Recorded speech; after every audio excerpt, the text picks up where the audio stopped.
Hello student, video में आप सभी का स्वागत है। जैसे कि हमने देखा था, हमारा जो पाठ 3 था हिमालय की बेटियाँ, इस पाठ का हमने अर्थ देखा था। इस पाठ में लेखक ने क्या बातें बताई है वो देखा था। आज के इस वीडियो में उस पाठ को मैं फिर से आपको एक बार रिवाइज करवाऊंगी। अगर आपको पाठ अच्छे से नहीं समझ में आया तो इस वीडियो के द्वारा आपको पाठ फिर से अच्छे से समझ में आ जाएगा। तो जैसे कि हमारी पाठ्य पुस्तक है उसमें जो 3 नंबर का पाठ है, तीसरा जो पाठ है उसके नाम था हिमालय की बेटियाँ। अब जैसा कि पाठ का शीर्षक आपको दिया है हिमालय की बेटियाँ, तो हिमालय पर्वत के बारे में आप सब जानते ही होंगे। आप कभी हिल स्टेशन गए होंगे या कभी उत्तराखंड की तरफ गए होंगे तो आपको वहाँ पे हिमालय के कुछ पॉइंट्स दिखाई देते हैं। कुछ हिमालय की जो साइट्स है वो वहाँ पे आपको दिखाई देती है। हिमालय की झलकियाँ वहाँ पर होती है। अब पाठ में हिमालय तो पर्वत है और उसकी बेटियाँ कैसे हुई, लेखक ने ऐसा क्यों कहा है, ये हमें ये प्रश्न पड़ता है कि हिमालय पर्वत की जो बेटियाँ है वो लेखक ने ऐसा यहाँ पे क्यों कहा है कि हिमालय की बेटियाँ। तो यहाँ पे लेखक ने हिमालय को एक इंसान या मानव की उपमा दी है। उसको एक इंसान की तरह माना है और उसकी बेटियाँ यानी हिमालय से बहती हुई नदियाँ। तो इस पाठ में लेखक ने हिमालय और उससे बहती हुई नदियों के बारे में हमें बताया है। हिमालय और नदियों के एक दूसरे के प्यार करने के बारे में यहाँ पर बताया गया है। तो लेखक कहते हैं कि जब उन्होंने इन नदियों को मैदानी या समतल हिस्से में बहते हुए देखा था तो ये नदियाँ उन्हें शांत और सुशील गंभीर नजर आ रही थी, किसी संभ्रांत महिला की तरह। इसी जल में जब लेखक डुबकियाँ लगाया करते थे तब उन्हें ऐसा लगता था मानो वे दादी, मौसी और मामी की गोद में हो। नदियों को देखकर लेखक के मन में आदर और श्रद्धा के भाव थे, परंतु इस बार जब लेखक हिमालय की यात्रा पर गए तो उन्हें इन नदियों का एक अलग ही रूप दिखाई दिया था। उनको यह गंगा, यमुना, सतलज नदियाँ हिमालय से गिरती हुई दिखाई देती थी। अब आपको पता ही होगा कि नदियाँ जब ऊपर से नीचे की ओर गिरती है तब उसका रूप कैसे होता है, वो नदियाँ हमें कैसी दिखती है, वह सरसर करते हुए नीचे आती है।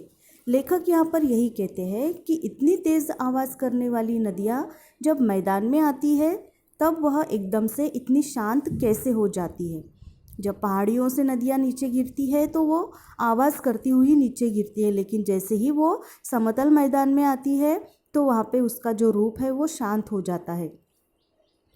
इनका उल्लास, इनकी गति कहाँ गायब हो जाती है। जब किसी छोटी लड़की को या किसी कली को मैं देखता हूँ तब मुझे इतना आश्चर्य नहीं होता जितना मुझे इन नदियों को देखकर होता है, ऐसा लेखक यहाँ पर कहते हैं। अब हिमालय की गोद में यह नदियाँ बाल्यावस्था में है, इसलिए वे यहाँ हंसती खेलती नजर आती है। अब छोटा बच्चा जैसे हमेशा खेलता रहता है, कूदता रहता है, वैसे ही लेखक यहाँ पे नदियों के बारे में हमें बता रहे हैं कि उनकी जो अवस्था है अभी ये बाल्य अवस्था है, इसका मतलब वो बचपन की अवस्था में अभी है। और वहाँ से निकलकर यह नदियाँ पहाड़ों में, गुफाओं में अपना रास्ता निकालकर अपनी बाल लीलाओं को दिखाकर जंगलों में जैसे देवदार, चीड़, सरो, चिनार, सफ़ेदा, कैल इत्यादि वृक्षों तक जब पहुँचती है तो यह शायद इन्हें अपने घर की यानी हिमालय की गोद की याद आती होंगी। हिमालय की गोद से निकलकर ये नदियाँ जंगलों में, पहाड़ों में, है ना, दरियों में, यहाँ वहाँ वो घूमती है। तो लेखक यहाँ पे यही कहते हैं कि शायद इन नदियों को उनके घर की याद आती होंगी, हिमालय की गोद की याद आती होंगी और हिमालय को भी इनकी याद आती ही होंगी, क्योंकि यह जो है नदियाँ उसकी बेटियाँ जो है, हर पिता को अपनी बेटी की याद आती ही है। हिमालय से निकलने वाली सिंधु और ब्रह्मपुत्रा ये जो नदियाँ है यह मुख्य नदियाँ मानी जाती है। इनके अलावा रावी, सतलज, व्यास, चनाब, झेलम, काबुल जिसे कुबा भी कहा जाता है, कपिशा, गंगा, यमुना, सरयू, गंडक, कोसी आदि छोटी बड़ी सारी नदियाँ अपने पिता के पास से निकलकर यहाँ वहाँ बहती है। इनको देखकर लेखक का मन और प्रसन्न हो जाता है। वह उस समुद्र को सौभाग्यशाली समझते हैं जिसे पर्वतराज हिमालय की इन बेटियों का साथ मिला है, क्योंकि सारी नदियाँ समंदर में जाकर ही मिलती है। अब इन नदियों का जो पानी है वो हिमालय की पिघले हुए बर्फ की बूंदें हैं, मानो हिमालय का हृदय पिघलकर वह बूंदें नदियों में समा गई है, ऐसा लेखक यहाँ पे हमें बता रहे हैं। मैदान में आकर इन नदियों का रूप बदल जाता है। अपने पिता की यानी हिमालय की गोद में यह नदियाँ नंग धड़ंग होकर हंसती खिलखिलाती हुई बच्ची बनकर अपनी बाल लीलाएं दिखाती है।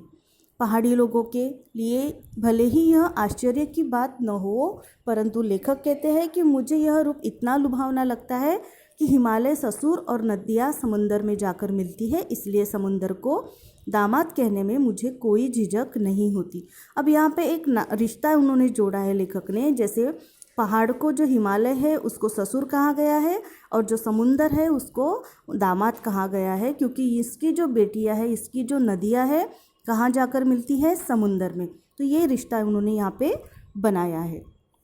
जैसे हर लड़की अपने पिता का घर छोड़कर ससुराल जाती है, उसी तरह हिमालय ने अपनी बेटी का विवाह समुंदर के साथ कर दिया है और समुंदर अब हिमालय का दामाद बन गया है।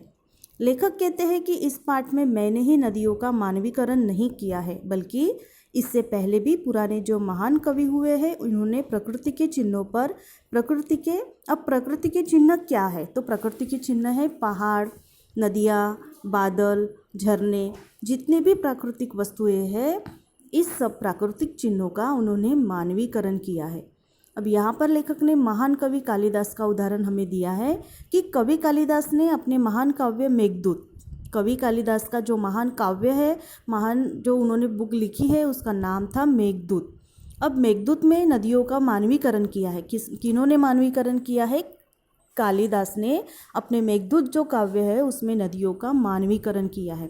मानवीकरण क्या होता है मैंने आपको पहले ही बताया था, लेकिन फिर से एक बार आपको समझाती हूँ कि मानवीकरण उसे कहते हैं कि जो प्रकृति के चिन्ह होते हैं उन चिन्हों को आप मानव के रूप में देखते हैं, जैसे वो मानव है ऐसा आपको प्रतीत होता है। तो मेघदूत में क्या है, क्या कहानी है मेघदूत में? तो यक्ष यक्षिनी की विरह की कहानी मेघदूत में है। यक्ष जो है, जो बादल के हाथों अपनी प्रेयसी को यानी यक्षिनी को संदेशा भेजता है, बादल को वह अपना दूत बनाकर भेजता है। दूत पता ही होगा आपको कि जो संदेशा लेकर आता है उसे दूत कहते हैं। तो यक्ष बादल को कहता है कि तुम जब मेरा यह संदेशा यक्षिनी के पास लेकर जाओगे तो रास्ते में तुम्हें वेत्रवती नदी यानी बेतवा नदी मिलेगी। उस नदी में तुम अपने प्यार की कुछ बूंदें डालते हुए जाना, ताकि उस नदी को तुम्हारे प्यार का प्रतिदान मिले। तो लेखक कहते हैं कि उस समय भी कवि कालिदास ने नदियों का मानवीकरण किया था और आज भी हम इनका मानवीकरण करते हैं। काका कालेलकर यह एक लेखक का नाम आया है यहाँ पे। इन्होंने नदियों को लोक माता कहा है। अब इन्होंने नदियों को लोक माता का दर्जा क्यों दिया है, माँ क्यों कहा है? जिस प्रकार एक माँ अपने बच्चों का पालन पोषण करती है, उनकी देखभाल करती है, उसकी प्रकार नदी जहाँ जहाँ से बहती है रास्ते में पड़ने वाले सभी गांवों को पानी प्रदान करती है, खेतों को हरा भरा करती है, जंगल बस्तियाँ इनका भी वो पालन पोषण करती है, क्योंकि हम सबको पता है जल ही जीवन है। यह माँ की भूमिका निभाती है, इसलिए नदी को माता कहा जाता है। हम भी गंगा नदी को गंगा मैया कहते हैं। लेखक कहते हैं कि इन्हें सिर्फ माता क्यों कहा जाता है, उन्हें हम बेटी, पुत्री, सुता भी कह सकते हैं और प्रेयसी के रूप में भी देख सकते हैं। और एक सुंदर रिश्ता लेखक ने यहाँ पर बताया है, वह यह कि हम उसे बहन भी मान सकते हैं। इसका अनुभव लेखक को तब आया जब लेखक थोलिंग में थे। ये थोलिंग कहाँ है? तिब्बत में है। उनका मन उचट गया था, तब वे जाकर दोपहर के समय नदी के जल में अपने पैर डालकर बैठ गए थे। मन उचट जाना, मन नाराज़ होना या बिल्कुल ही मूड नहीं रहना। अब उस बहते हुए जल की धाराएं लेखक के पैर को जैसे जैसे छू रही थी, लेखक की थकावट, जो परेशानी थी, जो आलस था, वो सारा दूर हो गया और उनका मन एकदम से तरोताज़ा हो गया, प्रफुल्लित हो गया, सारी थकावट उनकी दूर हो गई। इसी वजह से वे खुशी खुशी वहाँ पे पैर डालकर पानी में गीत गाने लगे और वह गीत था, जय हो सतलज बहन तुम्हारी, लीला अचरज बहन तुम्हारी, हुआ मुदित मन हटा खुमारी, जाऊँ मैं तुम पर बलिहारी, तुम बेटी यह बाप हिमालय, चिंतित पर चुपचाप हिमालय, प्रकृति नटी के चित्रित तट पर, अनुपम अद्भुत छाप हिमालय, जय हो सतलज बहन तुम्हारी। तो आज हमने पाठ में देखा कि कैसे लेखक ने नदी को सुंदर सुंदर रिश्तों में बांध दिया है। इस पाठ में लेखक ने प्रकृति के चिन्हों का इतना सुंदर वर्णन किया है कि हमें भी प्रकृति के इन चिन्हों का आदर करना चाहिए और उनके साथ एक गहरा रिश्ता हमें बनाना चाहिए, जिससे यह प्रकृति हमारे साथ हमेशा हमेशा के लिए रहेगी। तो अब आशा करती हूँ आपको पाठ अच्छे से एक बार फिर से समझ में आया होगा। इस वीडियो द्वारा हमने इस पाठ का फिर से रिवीजन किया है, तो आपकी उसके बाद के जो प्रश्न अभ्यास है वो हम नेक्स्ट वीडियो में देखेंगे। धन्यवाद।